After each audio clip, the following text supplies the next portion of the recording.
advance culture and society. So art isn't just something you throw to the side. Art is important. Literature is important. All these things we do to beautify the world, to add beauty to it, God made us that way. J.R.R. Tolkien, the Catholic author, said, we are sub-creators. So we want to be like God by making things. God's a creator, and he made us the same way. When we garden, when we knit, when we make a piece of painting and artwork, we're being like God right there. And that also glorifies God. That's one reason God made us. St. Ignatius Loyola described the principle and the foundation. He said, here's what it comes down to. God made us to praise, reverence, and serve God our Lord, and by this means to save our soul. Sounds like the Baltimore Catechism, doesn't it? Kind of reaches the same explanation right there. What are other things for? It said, all the other things in this world, they're to help us to reach that goal, to give God praise, reverence, service, and to save our souls. We use them for that purpose. And so we should use other creatures, things that are made, to help us get to this goal and avoid them if they hinder us from it. So food is good. We can misuse food, though, right? Wealth is good. We can misuse wealth. So we should just use them according to they help us reach that goal of loving God. So he said the attitude we should have is holy indifference. I want what's going to take me to my goal, to God. I don't want what leads me away from that. I turn away from sin, from temptation to serve myself, to ignore others, and I turn towards God. That's the principle he used for that. So our only desire and choice, he said, should be what is most conducive to the end for which God made us. What gets me to my goal, which is heaven, to be with God. If it gets me to my goal, awesome. If it doesn't, don't want it. Holy indifference. St. Augustine put it very poetically. We saw his poem in the beginning. It said, our hearts are restless, Lord, until they rest in you. We have a desire for God. The movie about St. Augustine was called Restless Heart. He wanted to love, and God's the ultimate love. He made us for himself. So we're made for beatitude, which means happiness, blessedness, especially the eternal happiness of heaven. We desire happiness. Aristotle knew that before Jesus. We want to make a choice to achieve happiness. So everything we choose is to be happy. People make bad choices. It doesn't help them be happy. But everything they're doing is, I want to be happy. We think this will make me happy. This will satisfy me. So I choose that thing. We must make correct moral choices, though, to reach true happiness, true beatitude.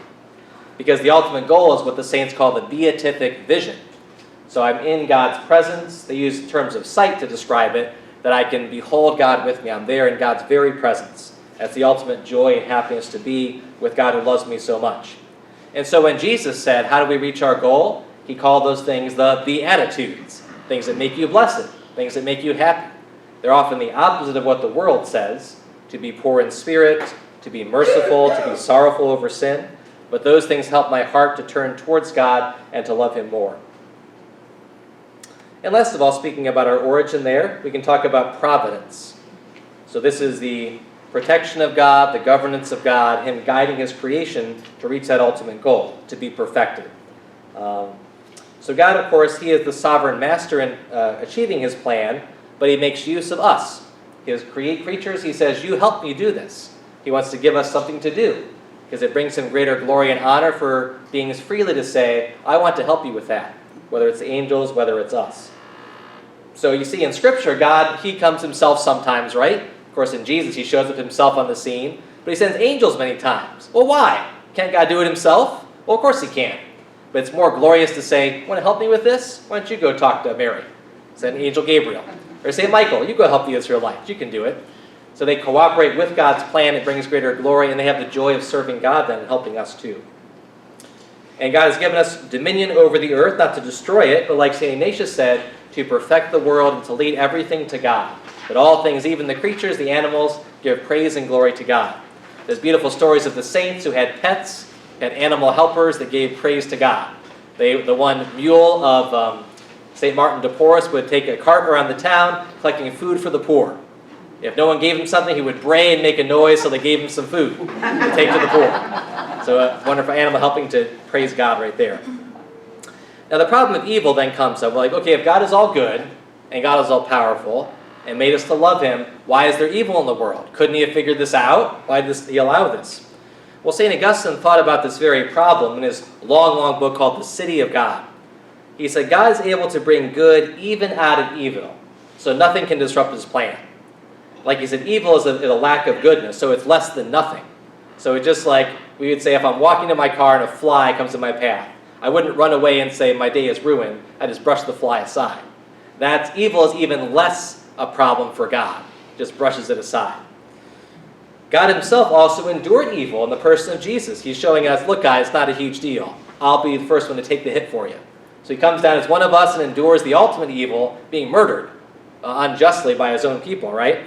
But he rose victorious over that. He's like, see, you can do it. I did it first. Just follow me. It's possible.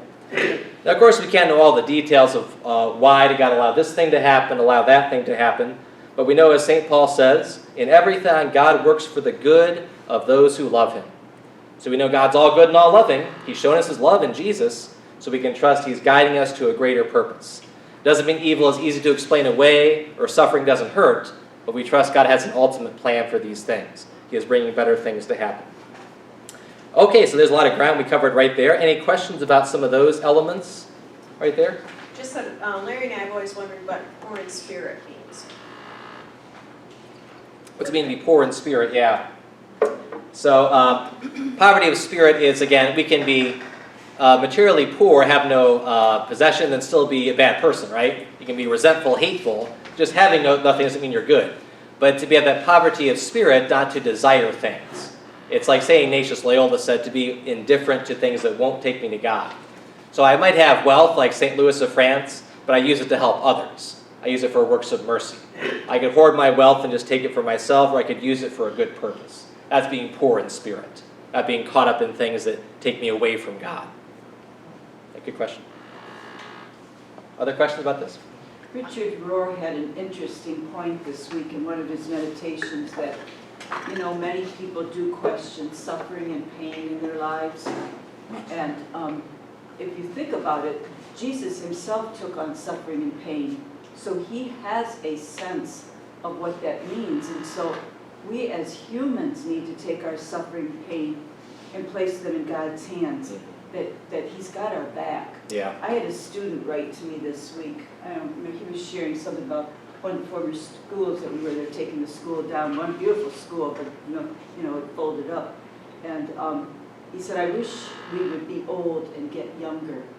And I looked back to Tom, and part of it was because now that he's old and he's much younger than I, put on weight, high blood pressure, this, that, and the other thing.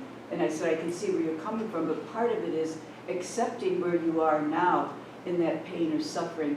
And that's the glory and victory that leads to God. Yeah. The classic offer it up, essentially. So it comes down to, yeah. Because, again, Jesus did it first, so he knows it takes trust, and it's not fun or easy, but that's the way it leads to freedom, ultimately. Yeah, good. Other questions? The section about Beatitudes that we purposely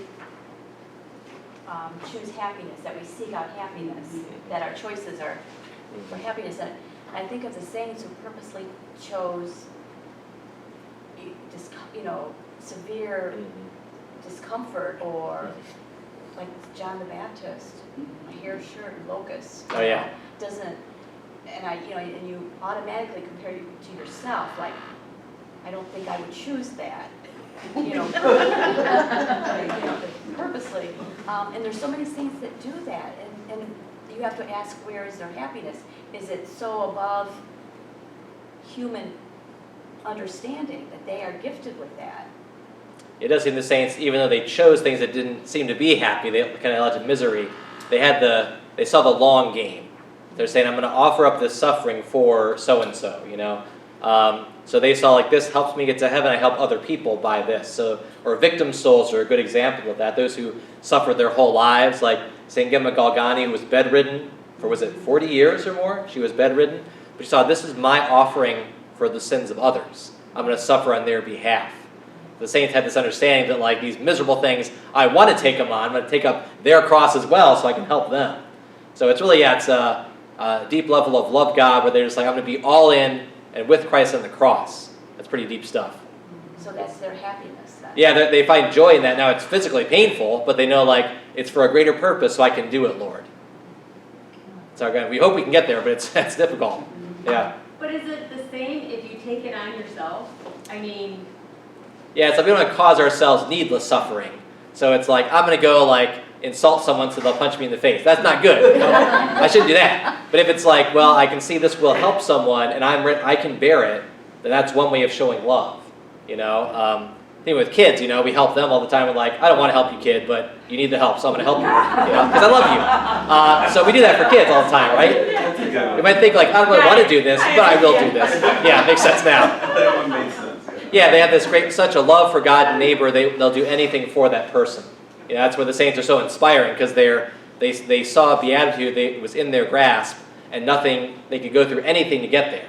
Even being martyred, even being tortured, they said, not going to turn me away, I'm going to keep going. So very, very amazing. Father, you said like that being poor in spirit, isn't it kind of like a form of surrender? You and I had a discussion about, say, Pope John Paul II. He got into practice of doing so much when he slammed the car door on his hand.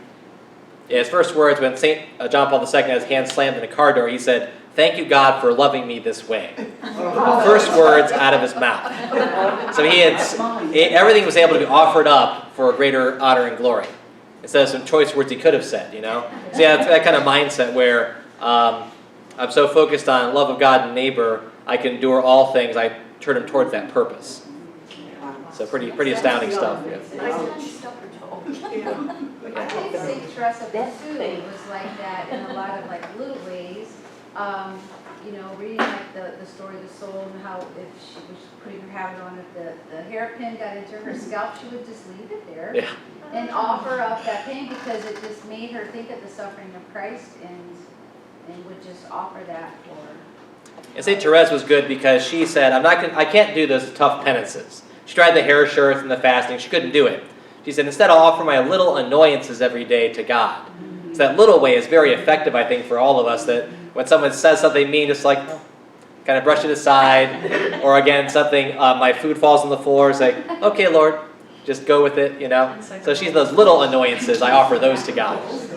Well, I got plenty of those every day. She says, you don't have to seek them out. God gives them to you. Life gives them to you. Yeah, good point. All right, good. Well, let's move on to this next part here about our desire for God, our capacity for God. We hinted at this already a little bit, that our happiness is in God himself. And so we must have some ability to reach this happiness. God made us for this. So the desire for God is written in the human heart itself. We saw we're made by God, we're made for God. God always draws us to himself, right, with bands of love. That's why he sent Jesus, to draw us to God, bring us back to God. And also God holds us in existence, like we said, through love. And so in a sense, creation is ongoing action. God is keeping us in existence at all moments right there. And so through history, people have given expression to this desire for God in the religious beliefs and behavior. So religion basically means a set of beliefs or practices with those committed to the service and worship of God. Basically, our human response to God. That's what religion is. So every culture has religion. It's present in all places right there. It's prayers, sacrifices, rituals, meditations. All cultures have some aspect of that that's present right there. Now, we can't overlook this bond to God, though, of course. We see people do throughout history. So how is that possible? Well, things can get in the way. So people revolt against the evil in the world. So they say, if God is all good, why is there suffering? The basic problem of pain, like we said. We saw some reasons for that, but some stumble over that so much. Also, religious ignorance or indifference. You know, I don't bother God, God doesn't bother me. I don't need God every day, so what do I care, right? They ignore that spiritual part of themselves, ignore the long view of where is my future destiny, what's going to happen with me. Also, the cares and riches of the world, they can turn me aside. I'm too busy to pray. I don't have time for church or God. I got to just do my job and get through this day. Well, what's the end goal then? You know, you just lost the end purpose of your life right there. Also, the bad example of believers. So even Jesus had a Judas, right? He himself chose someone he knew would betray him. He said, that's how it's going to be, everyone. There'll always be someone bad. And the saying is always, if you find a perfect church, leave it right away because you'll ruin it. Because we all mess up, right? We're all imperfect in ourselves. There are also some philosophies or modes of thought that are hostile to God. We saw some of those already a little bit. So God is dead, Nietzsche, the modern atheism, which he wasn't happy about. It was a miserable situation. But he said, I can't believe in God, so life is pointless. What's the point of living anyway? Or said, you are God. Pantheism says that. And also moral relativism. So I think this is true for me, so it's true for me. I don't care if you disagree with me, if it kills me, it's true for me. That's what matters. Or Marxist communism, religion's an opiate of the masses. It makes you feel good. Well, not necessarily, right? Take up your cross and follow me. I don't feel good about that, but it leads me to happiness eventually. And some fear God's punishment for their sins. So I'm on a highway to hell, the classic song, right? That if I come into church, it'll burn down. People say that all the time. Like, no, it won't. Get over yourself. You're not that bad. But some people, they're afraid because they know they've done wrong, right? But we see when St. Paul has to describe what was God's plan to bring us to himself. He said, from one ancestor, God made all the nations to inhabit the whole earth. He allowed the times of their existence, the boundaries of the places where they'd live, so they would search for God, and perhaps grope for him and find him, though he's not far from each of us. For in him we live and move and have our being. He calls the Romans to task later, the pagan Romans. He says they made roads, they had engineering and philosophy, and they missed God. It's like, what's wrong with you guys? You got the totally wrong focus for your lives. So there's a chance for all peoples to come and know God. Now, it is a very demanding thing, though. It takes all our intelligence, our will, and our heart, also other people's witness and teaching to know God. It's very difficult. But there are some wonderful things called proofs for God's existence. These are convincing arguments that allow us to know the truth about God's existence. Now, they're not like mathematical proofs where now you must believe in God, but it makes it reasonable. We see that, it makes sense there would be a God. There's a couple wonderful ones that we have here that various saints have talked about. So a couple of proofs come from the physical world. Just observing things around us, we can see it looks like there's a God after all. One of those is called from movement or from motion. St. Thomas Aquinas talked about this one. Everything is set into motion by something else. It's made by something else, comes from something else. If we go back forever, there's no beginning to that process, right? This tree came from that tree, from that tree, from that tree, back and back. If there's no beginning, though, there's no ending. And we can see the ending. It's right in this moment right now, right? I came from somewhere. I'm here. There's the end of the process right now. So there must be something in the very beginning that got all things started, but wasn't started itself. It's got to stop somewhere. And that thing we call God. So God is the prime mover unmoved. That's how Aristotle described him. Very vague idea of God, right? But still, everything's got to come from somewhere. The process has to stop somewhere, start somewhere, and there's God starting the process. The one is from possibility or contingency, meaning being dependent upon something else. So think of everything in this world. It can either be or not be, right? The tree doesn't have to be here. I don't have to be here. I happen to be here right now. So nothing in nature lasts forever. We can think a time the tree wasn't there, the sun wasn't there, the galaxy wasn't there, right? So go back far enough, and there was a time where nothing was there. There was no things at all in the whole universe. But there has to be something that things come from, right? They can't just start out of nowhere. So there must have been a thing that was always there that got everything else started, that everything came from. We call that God as well. So God is the first beginning, the beginning of all things. So it's the idea of dependency or contingency is what they call it. Also from order or beauty. There's many wonderful proofs about this today. So things that don't think like rocks and plants, they always act for a certain purpose. The plants grow, they flourish, they can survive in harsh conditions. Rocks don't just explode randomly out of nowhere. They work, they weather down, they form certain things. But they can't think, right? There must be some intelligence guiding them. There must be some intelligence that has a purpose in mind for all of creation. So the Earth actually functions so well like it does. The sun doesn't just explode one day. We just crash into other planets all the time. So we call this intelligence God. They also talk about the fine-tuning of the universe. There's many wonderful movies now about that. One's called The Principle. One's called A Privileged Planet. And they show if things were just 1 degree different on Earth, in the very beginning there'd be no life. We were slightly closer to the sun, farther from the sun, no life. So all these really very finely tuned conditions to make our universe have any life at all. And so God must order those things. Is intelligence and energy the same? No, some people, they would try to describe God as energy. They say, well, that's everywhere, and God's everywhere. We say, well, yes, but God is in his creation. He's not the same as his creation.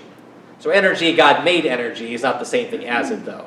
And so he directs the universe through various processes. Energy could be one of them. One means he does use us to do that. But yeah, it wouldn't be the same as intelligence. It's more that something is outside the physical universe directing all things. The energy, the gravitation, the matter, all those sort of things right there. Good, so those are some things looking at the physical universe. We can see evidence of God. But also ourselves. If we look at ourselves, we can see there must be something beyond myself. So first is from our capacity for truth and for beauty, things that we seek after. So only we, of all creatures, show an interest in truth and beauty. No animals have artwork. Only humans have that. In fact, the earliest evidence of human beings, what is it? It's cave paintings. It's artwork. It's not just like a record. There's some artistry to the sweep of the creatures that are shown there. So art's the first evidence of humans. And every natural desire we have has a certain purpose for it. I get hungry because I need food. I'm thirsty, I need water. But this has no purpose in the world. Why do I care about truth and beauty? It doesn't matter, right? So there must be something that's directing me to beyond this world. Something that transcends the physical things. Why I desire this truth and beauty so much. This ultimate truth and beauty we call God. So poets talk about God this way, right? They desire for the infinite, desire for truth, and then God fulfills that desire in them, right? So a very beautiful thing to think about.